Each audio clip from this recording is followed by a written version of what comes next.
Hai guys, welcome back to my YouTube channel. Jadi kali ini di channel tadi kita ada segmen terbaru namanya cerita menyeramkan.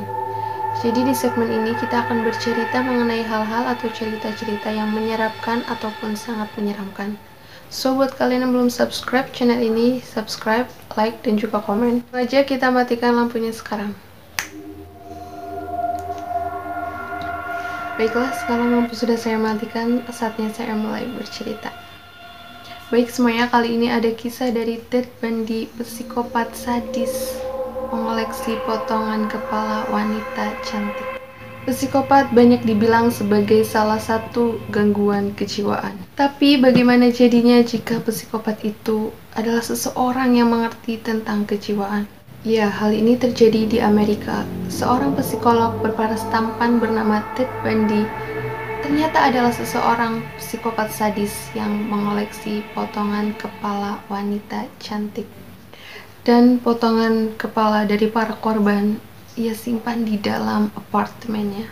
Namanya Ted Bundy, lahir di Burlington, Vermont pada 24 November 1946. Dan ternyata teman-teman, si Ted Bundy ini adalah anak yang lahir di luar pernikahan. Dan si ibu kandungnya sendiri, untuk menutupi rasa malunya, dia tidak mengakui bahwa si Ted Bundy ini adalah anaknya. Kakek dan neneknya lah yang mengakui bahwa si Ted Bundy ini adalah anaknya. Sedangkan ibu kandungnya sendiri, dia diakui sebagai kakak perempuannya. Ted Bundy ini dari kecil, teman-teman, menurutku hidupnya udah kayak sedih banget. Tapi ini juga mungkin udah keputusan keluarga untuk menutupi rasa malu dan omongan tetangga.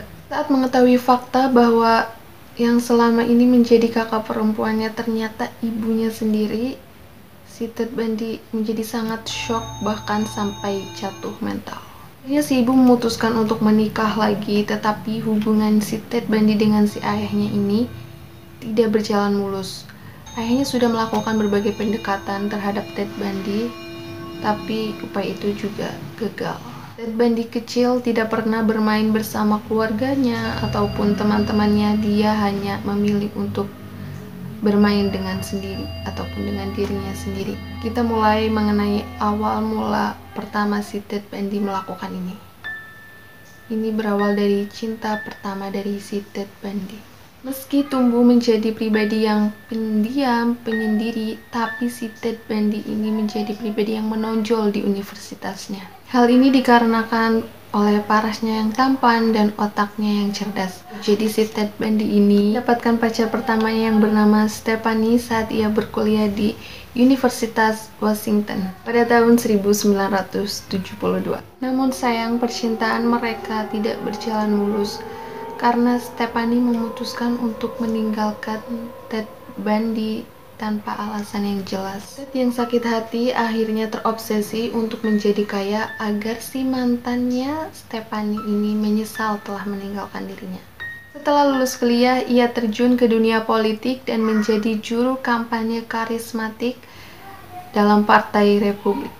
Ketika dirinya sudah menjadi kaya raya, Ted akhirnya kembali menjalin hubungan dengan Stephanie dan berhasil meyakinkan Stephanie agar mau menikahinya. Namun di saat seperti itu, Ted dengan sengaja meninggalkan Stephanie seperti yang Stephanie lakukan waktu itu. Sepertinya sakit hati Ted kepada Stephanie belum juga terpuaskan. Usai meninggalkan perempuan itu, Ted menjadi semakin gila. Dengan parasnya yang tampan, ia dengan mudahnya untuk mendapatkan wanita-wanita cantik ke dalam pelukannya. Tetapi sayang, para wanita-wanita cantik itu hanya menjadi pelampiasan Ted terhadap cinta pertamanya, Stephanie. Para wanita-wanita cantik yang ia menjadikan teman kencannya itu rata-rata mukanya mirip-mirip dengan Stephanie. Setelah mengencani para wanita-wanita itu, Ted langsung membunuh wanita-wanita cantik itu dengan cara memotong kepalanya. Bahkan ia menyimpan kepalanya sebagai kenang-kenangan. Apa dia nggak takut kalau dihantui atau digentayangin sama hantunya atau arwahnya? Kan bisa aja kan? Kayaknya dia udah Salah satu korbannya berhasil lolos dan melaporkan kejadian itu kepada pihak yang berwajib. Ted akhirnya berhasil ditangkap dan diketahui dia telah membunuh sebanyak 30 wanita yang berambut panjang dan menyimpan 12 potongan kepalanya di apartemennya. Akhirnya, setelah menjalani persidangan, Ted dijatuhi hukuman mati dengan kursi listrik. Jenazah Ted kemudian dikremasi, tapi sebelum dia melakukan hukuman mati, Ted sempat meminta agar abu dari jasadnya untuk ditaburkan ditebar di pegunungan Cascade di Washington, salah satu tempat di mana ia pernah melakukan aksi pembunuhannya itu. Oke, selesai teman-teman.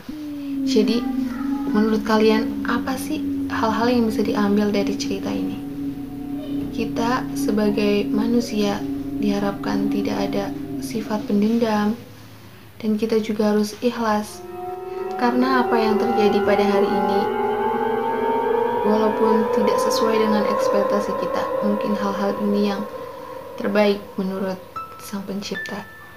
Oke, jika kalian suka dengan konten cerita menyeramkan ini, kalian bisa komen di bawah aku untuk cerita apa.